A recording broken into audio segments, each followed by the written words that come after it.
बहुत शुक्रिया। हाँ तो फिर हम क्या कर रहे हैं और किधर जा रहे हैं? हम अभी जा रहे हैं रानीकोट। हाँ? अभी हम सिंध के अंदर ही हैं, हेकड़ो सिंध। और आमिर यहाँ पे अपने लिए सिगरेट का लाइटर ले रहे हैं क्योंकि इस बेचारे ने बड़ी कोशिश की थी कि लाइटर थ्रू कर ले मेरे बैग में। मेरा बैग बरकती था लेकिन इस दफ़ा मेरे बैग में पकड़ा गया और अभी इसने ये ब्लिंग लाइटर ख़रीदा है। तो हम जनाब रानीकोट फोर्ट जा रहे हैं तारीख परफॉर्मेंस के लिए। चल चल यार। और हम क्या लगा क्या हाल चाल है? जरा तो क्या हाल चाल है?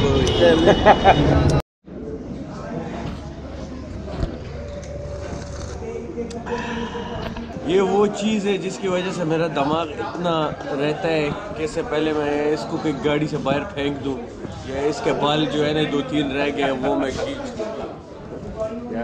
हमारा हम सफ़र तो जनाब हम यहाँ रुके हैं। एक वाह रोटी पे आ गई है। एक क्या इसको क्या क्या कहते रहता? ड्राइवर होटल तो मज़ा आ रहा है। गरम गरम नान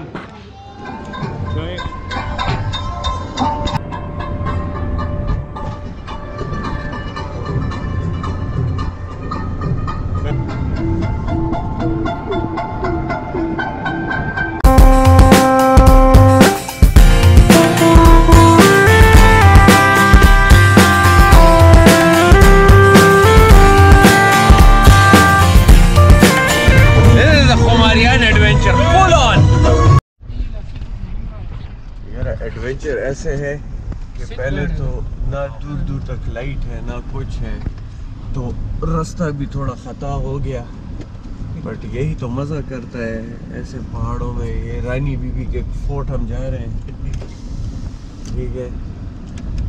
ये आप माहौल देखें।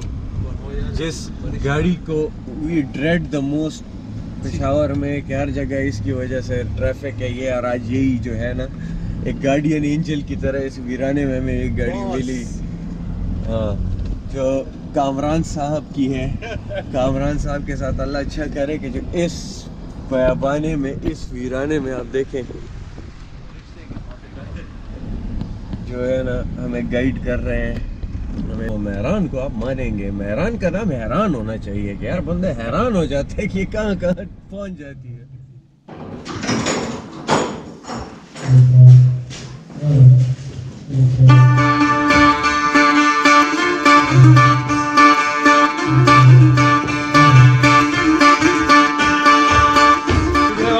रानीकोट और स्पर्ले रिटायर्ड एंजर्ड है और ये आत्मा की तरह पड़ा हुआ है। और हाँ रानी की रानीकोट की रूस स्पर्ले में पूंग दे दी गई है और हम इंतजार कर रहे हैं परफॉर्मेंस की। और हम शफीक झूला खा रहा है, खाना खा लिया है,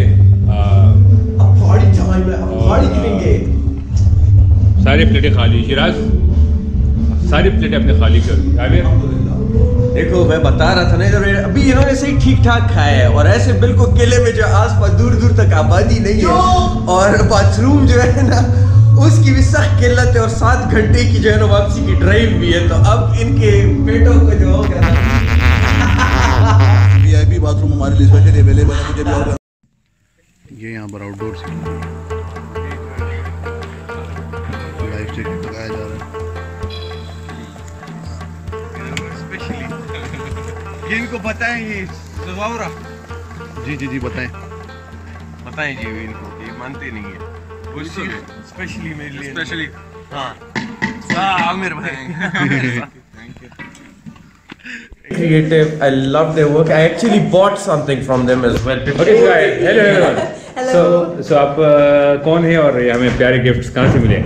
I'm from Keepsakes Pakistan. I'm Sara. I'm a graphic designer and this is my business partner Maria. Hello Maria. Hello. She is a fine artist and she adds magic to Keepsakes souvenirs. She paints stuff with her hands. Like wow.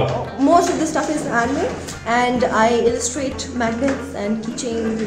Beautiful. So what you got? Wow. Explain. It's a Ranikot magnet. It's a fridge magnet with Ranikot fort. With an one illustration magnet. of Beautiful. Ranikot and the fort. Thank you so much, guys. Thank you so much.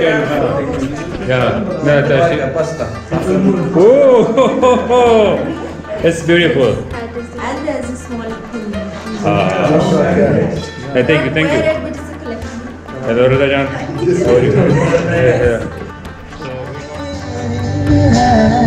वही हंसता रे तेरे बाल फीके फीके लगते हैं सारे आजा लेके तू सवेरे कर जा दूर ये अंधेरे तेरी दूरी तड़ पावे सोया तेरे बिन नहीं लगता दिल मेरा बोला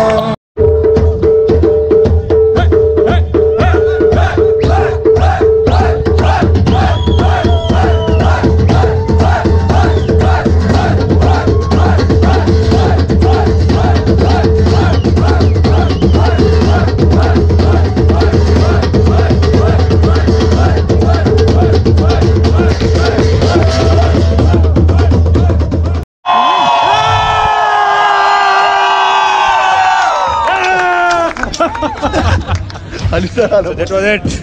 Ranikot.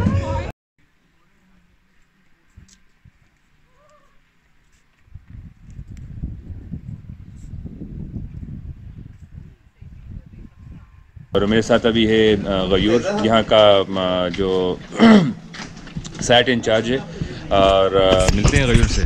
कैसे? मेरा नाम सैयद गयूर बादशाह है। मैं गवर्नमेंट रिप्रेजेंटेटिव हूँ यहाँ पर, साइट इंचार्ज हूँ फोर्ट रनीकोट का। और रनीकोट के मरकज़ी किले फोर्ट मिरीकोट में खड़ा हूँ। रनीकोट का तकरीबन 32 किलोमीटर के दायरे में एक बड़ी सी वादी है जो कि मुश्तमिल है 2 बड़े फोर्ट्स पर। उसका ये मरकज़ी किला फोर्ट मिरीकोट है। एक और वो फोर्ट है जिसका आप देखेंगे कि तकरीबन 2000 फीट की ऊंचाई पर है, इसका नाम शेरगढ़ है। फिर यहाँ पर एक दीवार है जो दीवार चीन के तरह दिखती है, ये इन पहाड़ों पे जाती है। तकरीबन 10 से 12 किलोमीटर इसकी लेंथ है। अगर किसी को हसरत है कि दीवार चीन देखे पाकिस्तान में, तो ये आकर इस जगह को विज़िट कर ले कि ये हसरत पूरी हो जाएगी। ठीक है। फिर यहाँ पे 42 से 48 वाच टावर्स है जिसमें से काफ़ी सारे डिफरेंट लोकेशंस पर है। लाइक उस माउंटेन पर आप देखेंगे वहाँ पर आपको मिलेगा एक वाच टावर, फिर आपको वहाँ पर मिलेगा। इस तरह से काफ़ी सारे वाच टावर्स हैं। ठीक है। फिर यहाँ इसी में मौजूद था। ये जब इंडस रिवर का वेस्टर्न साइड पर्शिया की टेरिटरी थी, वो ग्रेट पर्शिया एक बड़ी किंगडम थी, तो उसका जो बादशाह था यानी कि उसका किंग था साइरस द ग्रेट, उसने ये यहाँ पर जगह का चूज़ करके बनवाए थे अपने ये 2 फोर्ट्स, ये पूरी सी मॉन्यूमेंट्स पूरी कंस्ट्रक्शंस कराई थी। उसको क्या ज़रूरत पड़ी थी? बेसिकली ये उन्होंने फौजी छावनी के तहत उनको बनाया था। यहाँ पर आपको कोई भी मेट्रोपॉलिटन सिटी नहीं मिलेगा, ना ही आपको बादशाह का महल मिलेगा। ये फौजी गैरिजन था उस ज़माने का, ये फौजी हेडक्वार्टर था, उसके जनरल रहा करते थे। क्योंकि मे भी उस दरिया के उस पार की जो नेशन रहती थी वो ना हमला कर दे, या जो कर यहाँ के मकामी ट्राइबल्स है वो ना इंसर्जेंसी क्रिएट कर ले। तो जब तक वो अपने कैपिटल से यहाँ पर फोर्सेस बुलाता तब तक यहाँ पर सारे कब्जे हो जाते, तो उन्होंने अपना ये फौजी अड्डा बनवा दिया था। इसी जगह को इसलिए चूज़ किया, एक तो 3 तरह से पहाड़ों में गिरी हुई है, दूसरी यहाँ पर पानी की अवेलेबिलिटी है। अब आप इसके पानी की भी ख़ास बात है, यहाँ पर पानी के चश्मे बहते हैं, और उसकी ख़ास बात यह है कि इसके प्रीमिसेस में ही ख़त्म हो जाते हैं। अब सोचिए वहाँ से पानी के चश्मे बह रहे हैं और यहाँ पर ख़त्म हो गए, तो बाहर अगर किसी ने लश्कर कशी की है और हमलावर ने हमला किया है तो उन्होंने लॉकडाउन करके पूरा फोर्ट बंद कर दिया, अपनी फोर्सेस खड़ी कर दी, तो बाहर का पानी, बाहर का गुड्स, बाहर का फूड वगैरह ख़त्म हो सकता है। अंदर वाले इस नेचर पे ही रहेंगे क्योंकि पानी इसके प्रीमिसेस में ही होगा। ठीक है। तो ये इसका मेन कॉज था। अच्छा, यहाँ पर ये जो आप फोर्ट के जो ये वॉल के बीच में जो ये कॉरिडोर देख रहे हैं ना, तो ये इतना वाइड है, तकरीबन 10 फीट से ज़्यादा वाइड है। तो ये इसलिए बनाया गया था कि यहाँ पर अगर कोई हमला बाहर से होता है तो ये एकदम से इनको एम्युनिशन सप्लाई करने के लिए इनको स्पेस चाहिए, तो अपनी कोई गाड़ी में ये एम्युनिशन। अच्छा, फिर दूसरी बात ये है कि यहाँ से ये वो तीर मारते थे, ठीक है, और यहाँ से वो देखते थे। अच्छा, ये देखते हैं। फिर अगर हम सोचेंगे ये अगर 18th सेंचुरी में या 17th सेंचुरी में बना होता तो यहाँ पर बारूद खाने और तोप खाने भी होते, पर ये इतना पुराना है कि यहाँ पर कोई भी बारूद खाना नहीं मिला, ना कोई तोप खाना मिला, ना कोई इसके आसार मिले। हमने यहाँ पर जो रिहायशी सिस्टम को ढूंढा जब, तो हमें पता चला कि यहाँ पर कोई एंशियंट स्ट्रक्चर, तो रिहायशी सिस्टम नहीं मिलता। ये पोर्ट तो दीवारें तो एंशियंट हैं, पर जहाँ पर वो बादशाह के कमरे ये वो तो नहीं था जहाँ जनरल जहाँ पे रहते थे। ऐसा नहीं है कि जब साइरस द ग्रेट था वो चला गया तो उसके बाद के शहंशाह ने इस फोर्ट को नहीं यूटिलाइज़ किया, उसने भी उन सब ने यूटिलाइज़ किया। यहाँ तक कि सिंध के जो आखिरी हुक्मरान टालपुर हुक्मरान रहे थे, उन्होंने भी इस किले के मरम्मत करा के अपने मकासद के लिए इस्तेमाल किया। तो उस हिसाब से उन्होंने ये हट्स बनाए थे, तकरीबन ये 9 के करीब है, और हमने 1832 में बनाए थे उन लोगों ने। फिर ये टूट फूट गए थे, उनके जाने के बाद 200-250 सालों तक यहाँ पर कोई भी नहीं था, जंगल बन गया, खंडर बन गया सब कुछ। तो फिर गवर्नमेंट ऑफ सिंध ने 2016 में इसको रिहैबिलिटेट कराया, रिस्टोर कराया। हम जब आए थे तो यहाँ पर किसी की दीवार थी, किसी की छत नहीं थी, किसी का फाउंडेशन ही बचा था, इस तरह के हालात थे। तो हमने सफाई वफाई करा के इसको रिस्टोर किया है, इसको पुरानी शक्ल में बहाल किया और हम टूरिज्म में दे रहे हैं। तो ये नीचे एक बड़ा सा कुआं है जी, यहाँ पर एक वेल बना हुआ है। ये इसलिए कुआं बना हुआ है कि इनको इतना अपने सिक्योरिटी के हवाले से था खदशा थे कि ये अपने मरकज़ी जो फोर्ट है, फोर्ट मिरीकोट में एक कुआं भी मौजूद है। अगर आप सोचिए कि वो इतनी प्रोटेक्शन वॉल को भी कोई क्रॉस करके आ जाता है, तो यहाँ पर उन्होंने 2 गेट बनवाए थे, वो भी बंद करके अगर यहाँ पर नीचे बैठते हैं तो पानी कहाँ से पियेंगे? बाहर लश्कर खड़ा है, अंदर ये जो महसूल हो गए तो कहाँ से पानी पियेंगे? तो उन्होंने एक कुआं भी खोदा है कि ताकि उनका वाटर सप्लाई चलता है। और वो चश्मे से वो पानी कुएं में ये बेसिकली डिग करके ज़मीन से निकाला है इन्होंने, बहुत डीप है, आप उसको ज़रूर। आई एम लिटरली अमेज्ड यार, जितनी भी हमारी एंशिएंट आर्किटेक्चर है, इट ऑलवेज अमेजेस यू कि यानी उस टाइम में आप ये जगह देखें, यहाँ पे रिसोर्सेज लाना, और फिर इस मतलब इस क्या कहते हैं कि मैग्नीट्यूड ऑफ स्ट्रक्चर जो ये क्रिएट बने हैं, और फिर देखें किस तरीके से बनाए गए, और इस तरह के इलाके में जिधर कोई घर बनाने का नहीं सोच सकता है। लिटरली दूसरी बात है कि जो जिस तरीके से इसको प्रिजर्व किया है ना, एग्जैक्टली यार thank you so much literally. और ये जितना मेहनत कर रहे हैं, कसम अल्लाह की, मैं हम कल से आए हुए कुछ 300 लोग आए हुए थे, एंड दिस गाय लिटरली एक बंदे के साथ बैठ के डिस्कशन, और ही welcome the question. So you know ये कलेक्टिव एफर्ट होता है कि मेरा क्या कंट्रीब्यूशन है, आप ही की कंट्रीब्यूशन है, और ये चीज़ें जो ये हमारे विरसे हैं, हेरिटेज है। अच्छा, मैं इसमें एक थोड़ी सी ऐड कर लूँ। हम लोग यहाँ पर गवर्नमेंट की तरफ से तो काम करते हैं, और भले उसको मीडिया पे उतना ना दिखाया जाए, इससे कोई फर्क नहीं पड़ता, हमारी ड्यूटी हमें करनी पड़ती है, ठीक है, पर लोगों की भी रेस्पॉन्सिबिलिटी है वो भी इसको बचाएं।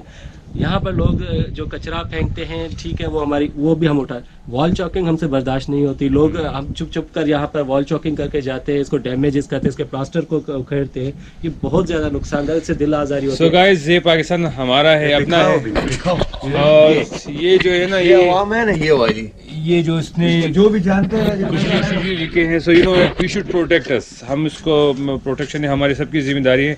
हमें चाहिए कि यार हम दूसरे को कहें यार ये सर ना कहो। तो 1 किलोमीटर हम इस दीवार पे चले। This deewar of Pakistan it's very beautiful. I want everyone to see and explore this place. ये सारा गया हुआ है, और वो पहाड़ों से होते हुए this is the meeting point of the two walls. It's amazing, beautiful. Oh yes, 32 kilometre पूरा मार कर आया हूँ। मज़ा आ गया। इस पॉइंट से स्टार्ट किया था, वापस इस पॉइंट पर आया हूँ। कहाँ से गए? इतना थक गया, रोड वहाँ से गए? मैं यहाँ से स्टार्ट किया, उधर गया पहाड़ की साइड में, वहाँ से नीचे आ गया, ठीक है। उसके बाद उधर से नीचे यहाँ पे रोड पर उतरा, ये पंचर हो गया बेचारा। तो ये बताए असल दीवार किसने पार किया है, फिराज ने या आमिर ने? मैं उसको तभी पीछे आ रहा था हमारे। यार आपने यार नेक्स्ट लेवल आपने पहुंचाया। Thank you.